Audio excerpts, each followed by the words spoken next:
Assalamu alaikum. I welcome you all in another lecture of engineering mechanics. In this lecture, we will be starting chapter number 17 of our course, which is planar kinetics of a rigid body, force and acceleration. Till chapter number 16, from chapter number 16, we are dealing with rigid body, and in chapter number 16, actually, we discuss about the kinematics of a rigid body, in which we dealt with the angular velocity and angular acceleration and the relative motion between two machine elements. So in chapter number 17, just like chapter number 13, in which we dealt with the kinetics of the particle, जिसमें हमने force की बात की थी, chapter number 17 में हम exactly force की बात करेंगे, बट इन चैप्टर नंबर 17 में हम बात करेंगे forces on a rigid body की. तो यहाँ पे कुछ तब्दीलियाँ हैं एंड थिंग्स, कुछ कॉन्सेप्ट चैप्टर नंबर 16 से भी आएंगे, जो जैसे चैप्टर नंबर 13 में चैप्टर नंबर 12 से आए थे. तो सबसे पहले हम कुछ बेसिक बातें हम डिस्कस कर लेते हैं. कुछ इक्विवेलेंसीज हम देख लेते हैं जो कि बहुत इंपॉर्टेंट है. आप सबको पता है कि linear when you have a linear motion, तो आपके पास जो एफ होता है, एफ बराबर होता है एम ए के. बट जब आपके पास एंगुलर मोशन होता है, तो हमारे पास हम एफ को रिप्लेस नहीं करते टॉ से. टॉ इज बेसिकली यहाँ पर टॉर्क की बात करते हैं. एंगुलर मोशन में जो क्वांटिटी जिसको हमें कंसीडर करना होता है वो टॉर्क होती है, और फोर्स भी डेफिनेटली उसके अंदर इंक्लूड हो रही होती है. बट इम्पॉर्टेंट बात यह है कि F equals to M A के रिलेशन में जो मास है, that is a measure of inertia. Inertia से मुराद ये होती है कि अगर कोई बॉडी जिसका मास ज़्यादा है, तो you need more force to accelerate it, and once it is moving with certain velocity, तो you need more force to stop it. तो mass is a measure of inertia. Inertia मतलब कि आप अपना जो स्टेट ऑफ मोशन है उसको तब्दील करने को रेजिस्ट करती है. तो F equals to M A को ही अगर हम आगे लेके चलें, तो अगर आप गौर कीजिए कि F equals to M A में लेफ्ट हैंड पर फोर्स है, अगर मैं इस फोर्स को मल्टीप्लाई कर दूं किसी मोमेंट आर्म से, तो वो मेरे पास बन जाएगा torque. And on the right hand side uh जो मल्टीप्लाई होगा जब तो विच मीन्स कि अगर मैं एफ को कन्वर्ट करता हूँ इन टर्म्स ऑफ टॉर्क, तो मेरे पास टॉ आ रहा है, यहाँ पे टॉ रिप्रेजेंट कर रहा है टॉर्क से. तो यहाँ पे आप गौर कर सकते हैं कि एम की जगह पे आई आ गया, इसको हम बोलते हैं मास मोमेंट ऑफ इनर्शिया, जबकि ए की जगह पे अल्फा आ गया, जिसको हम एंगुलर एक्सेलरेशन कहते हैं. आप ये गौर कर सकते हैं कि अगर चीज़ें एनालॉगस हैं, किस तरह के एम की जगह आई और ए की जगह अल्फा, एफ की जगह टॉ, या हमको टॉर्क कह सकते हैं. तो यहाँ पे जो आई है, ये इसका काम बिल्कुल वही है जैसे मास का काम होता है F equals to M N में, मतलब इनर्शिया. और ये mass moment of inertia. Mass moment of inertia basically एक बॉडी की प्रॉपर्टी है जिसके अंदर मास भी आता है, and the units are, you can see the relation here, I equals to integral R square D M. ये आपके पास निकलता है ज्योमेट्री से किसी बॉडी की. अब इम्पॉर्टेंट बात है इसका मतलब क्या है. इसका मतलब ये होता है कि अगर किसी का आई ज़्यादा है, तो उसका मोमेंट ऑफ इनर्शिया ज़्यादा है, मतलब कि वो बॉडी रेजिस्ट करेगी मोमेंट को, जस्ट लाइक कि कोई बॉडी रेजिस्ट करती है फोर्स को अगर उसका मास ज़्यादा होता है. तो अगर हम तमाम लीनियर रिलेशंस को कन्वर्ट करते हैं एंगुलर रिलेशन में, इक्विवेलेंसीज निकालते हैं, तो फोर्स की इक्विवेलेंसी निकलती है टॉर्क, और रिलेशन बन जाता है I alpha. Linear momentum P equals to M V होता है, जिसको हम एम मास टाइम वेलोसिटी, उसको अगर हम कन्वर्ट कर लें एंगुलर मोमेंटम में, तो P की जगह पे L, M की जगह पे I और V की जगह पे ओमेगा आ जाता है. Similarly kinetic energy half M V square होती है, तो ये हो जाएगी half I omega square. And linear work done जो होता है वो 1/हाफ एम वी स्क्वायर होता है, वो कन्वर्ट हो जाएगा हाफ आई ओमेगा स्क्वायर के. तो इम्पॉर्टेंट बात यहाँ पे ये समझने की है फिजिकली, इसका मतलब ये होता है कि अगर कोई बॉडी जिसका मास ज़्यादा है, तो उसका इनर्शिया ज़्यादा है. अगर किसी बॉडी का मोमेंट ऑफ इनर्शिया ज़्यादा है, तो उसका मतलब ये है कि वो बॉडी मोमेंट को रेजिस्ट करेगी, मतलब वो रोटेशन को रेजिस्ट करेगी. And one it is moving with certain rotation, तो उसको रोकना भी मुश्किल होगा. जस्ट लाइक अगर कोई बॉडी हैवी ऑब्जेक्ट को अगर आप मूव करवा लें, तो आफ्टर द मोशन तो उसको स्टॉप करना या रोकना भी मुश्किल होता है. तो इसकी कुछ एग्जाम्पल देखते हैं. मिसाल के तौर पर हमारे पास यहाँ पे एक एग्जाम्पल है कि एक बंदा है जो कि एक रोप पे खड़ा हुआ है, एंड उसके पास एक बार है जिससे वो अपने आप को बैलेंस कर रहा है. अगर ये बार नहीं होगी तो इसका मतलब ये है कि ये बंदा गिर जाएगा. ये बार बेसिकली क्या कर रही है, ये इसके मास मोमेंट ऑफ इनर्शिया को बढ़ा रही है. जब मास मोमेंट ऑफ इनर्शिया बढ़ जाता है, तो जो रोटेशनल स्पीड होती है वो कम हो जाती है. मतलब आपके पास जो मास है वो डिस्ट्रीब्यूटेड है अक्रॉस द सेंटर, और अब ये जो प्रॉपर्टी है इस पूरी बॉडी की, बॉडी का हिस्सा बन चुका है ये बार। Now once you increase the mass moment of inertia, आपने क्या किया, आपने इसकी ओमेगा कम कर दी। मतलब कि अब इस बंदे को जो कि रोप पे चल रहा है, बहुत इसकी जो ओमेगा है, रोटेशनल स्पीड है, वो कम हो गई, और रोटेशनल स्पीड ही इसको नीचे गिराएगी। सिमिलरली आपने ये बात देखा होगा कि जब आपके पास कोई डाइवर डाइव मारता है तो हम ये बात देखते हैं कि इनिशियली जब उसको रोटेट नहीं करना होता तो वो अपने आप को स्ट्रेच करता है। स्ट्रेच करने की सूरत में क्या होता है कि उसका आई बढ़ जाता है, और इस कंडीशन में इसको रोटेट करना मुश्किल होता है। सिमिलरली अगर मैं इसका आई कम कर दूं तो ये इसका लार्ज ओमेगा बढ़ जाता है और ये रोटेशन इसकी ज़्यादा हो जाती है। तो ये जो चीज़ है ये एनालॉगस है मास के, बट इन दिस केस जो ज्योमेट्री है वो एक बहुत इंपॉर्टेंट रोल प्ले करती है कि आप ज्योमेट्री को तब्दील करके अपना मास मोमेंट ऑफ इनर्शिया को भी बदल सकते हैं। हम कुछ एग्जांपल देखते हैं। मिसाल के तौर पर यहाँ पे आपके पास 4 डिफरेंट ऑब्जेक्ट्स हैं, और इसमें एक स्फेरिकल शेल है। स्फेरिकल शेल से मुराद जो कि back to front, spherical shell जो है वो आपके पास ये लाल वाला था, लाल वाला। सॉलिड स्फेयर है दूसरा वाला, सिलेंड्रिकल रिंग है तीसरा वाला, और सॉलिड सिलेंडर है चौथा वाला। अब गौर करेंगे अगर इनकी हम if they are rotating, the maximum velocity is the first to reach the finish line is the solid sphere, और फिर उसके बाद आहिस्ता आहिस्ता बाकी नंबर 1, नंबर 2, नंबर 3 आ रहे हैं। सबसे पहले जो है वो सॉलिड स्फीयर पहुंच रहे हैं, और आप गौर कर सकते हैं। नंबर 2 जो है आपके पास वो सॉलिड सिलेंडर था, एंड देन स्फेरिकल शेल और सिलेंड्रिकल शेल। इसका मतलब है कि स्फेरिकल शेल का moment of inertia, mass moment of inertia बहुत कम होगा, दैट्स वाई उसकी ओमेगा ज़्यादा है, and so fourth, which means कि अगर मैं यहाँ देखें तो अगर आपके पास इन तमाम का मास सेम है, दिस इज इंपॉर्टेंट, अगर आपका मास सेम है तमाम बॉडीज़ का, एक सॉलिड सिलेंडर है, एक सिमेट्रिक एक्सिस के हुप है, मतलब एक रिंग है, एक सॉलिड स्फीयर है, एक रॉड अबाउट द सेंटर है। अगर एक रॉड आपके पास, अगर इन तमाम का मास सेम है तो अगर मैं मास मोमेंट ऑफ इनर्शिया निकालूं half M R square, these are the relations जिसको हम अभी नहीं डिस्कस कर रहे, because these are derivations, and every body can every body has its different mass moment of inertia. तो आपका सबसे जो छोटा मास मोमेंट ऑफ इनर्शिया वो इसका है। अगर आप देखें एम आर स्क्वायर सब में कॉमन है, तो 2/5 is the lowest term in that one, except this one. इसका हम इसकी बात नहीं कर रहे हैं, हम इनकी बात कर रहे हैं जिसने ऊपर वाली स्लाइड में रेस लगाई थी। तो ये इन सबसे छोटा है, जस्ट दैट्स वाई इसका ओमेगा सबसे ज़्यादा है। तो ये एक मेजर है कि you need less force to rotate it, and the omega will be higher in this case. एक और चीज़ जो कि हम पहले हम डिस्कस कर चुके हैं, I will not be repeating it, parallel axis theorem. Parallel axis theorem basically क्या बताता है कि आपके पास मास मोमेंट ऑफ इनर्शिया किसी एक्सिस के अक्रॉस होता है।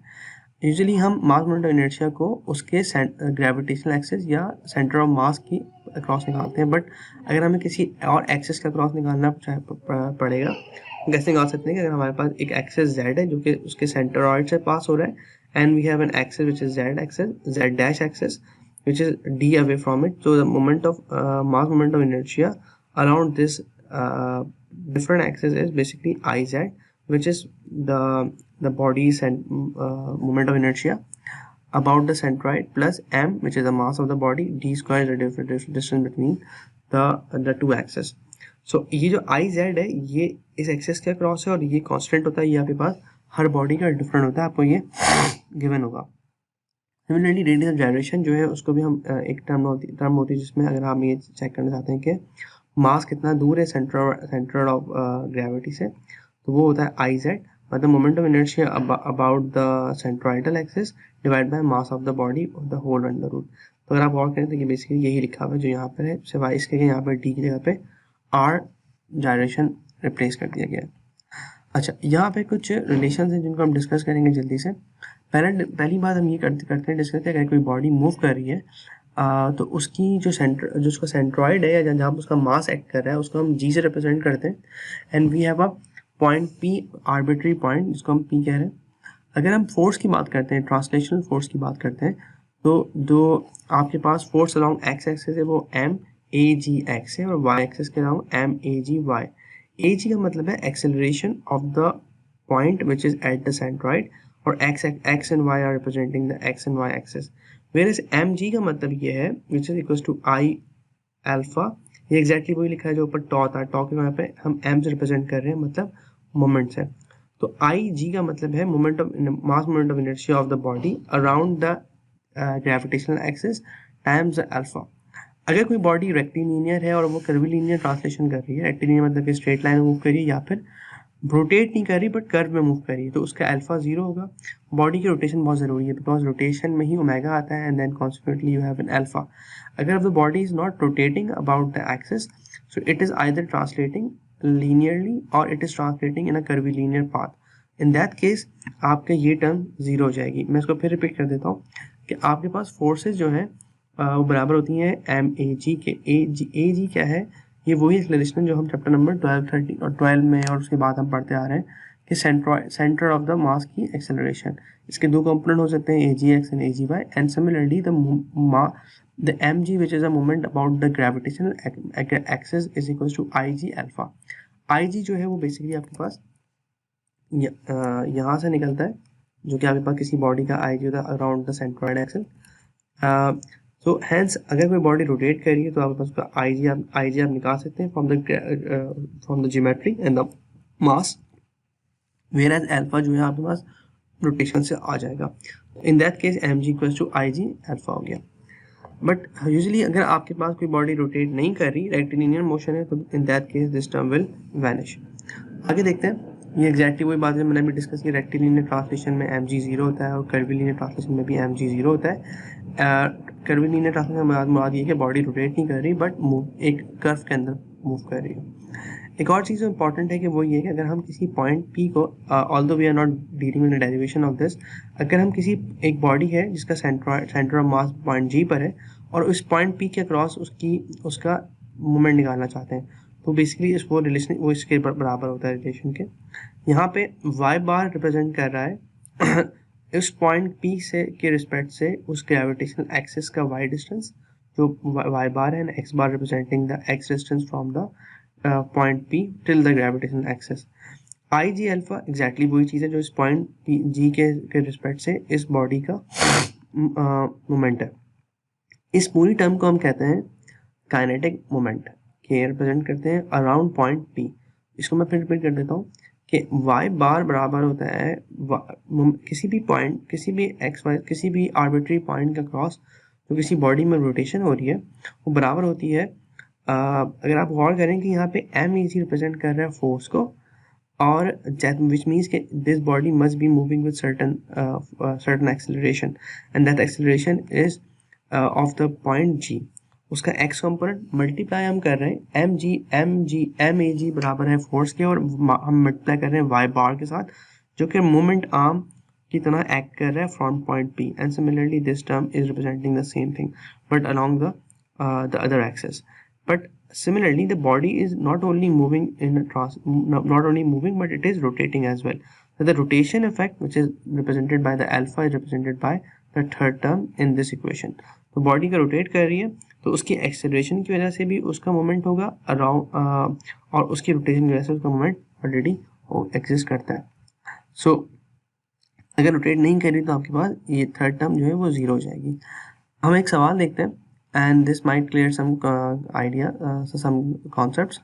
A jet aircraft has a mass of 22 megagram and a center of mass at G. एक jet aircraft है, उसका center of mass मतलब तमाम मास जो है वो point G पर concentrate हुआ है। If a towing cable is attached to the upper portion of the nose wheel पर एक cable attach की हुई है ऊपर की तरफ, and exert a force of T, 400 Newton की फोर्स लगा रहा है as shown in the figure, और यहाँ पे एंगल 30 डिग्री है।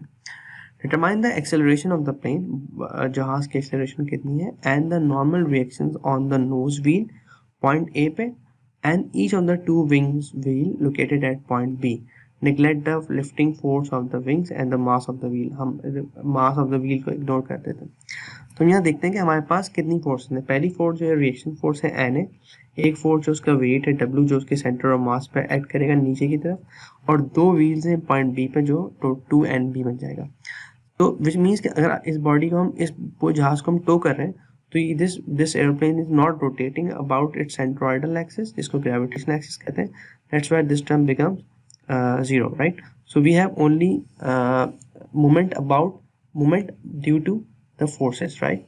तो हमारे पास रोटेशनल मोमेंट नहीं होगा, बट मोमेंट जो फोर्स लग रही है जो कि वेट है, उसका रिएक्शंस है एंड द टोइंग फोर्स है। अब देखते हैं कि हमने यहाँ पे AGX क्या है, ये जब मूव कर रहा है तो हमारे पास जो सेंट्रोइडल एक्सिस है उस पॉइंट का जो एक्सेलरेशन है वो AGX हो गया। तो हमारे पास एक फोर्स जो है वो AGX की वजह से होगी, मतलब मास time AGX, and that will be the same term जो हमने यहाँ पे डिस्कस की थी, दिस वन।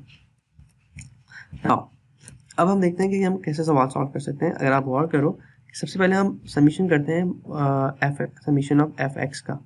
तो इस पर तमाम फोर्सेस आपके पास y एक्सिस में लग रही हैं, सिवाय एक टोइंग फोर्स के जो कि 400 न्यूटन है, और उसका कॉस कंपोनेंट लेंगे तो आपके पास x कंपोनेंट आ गया, इक्वल्स टू उसका मास कितना है 22 मेगाग्राम, विच मीन 22 10⁻³ किलोग्राम्स।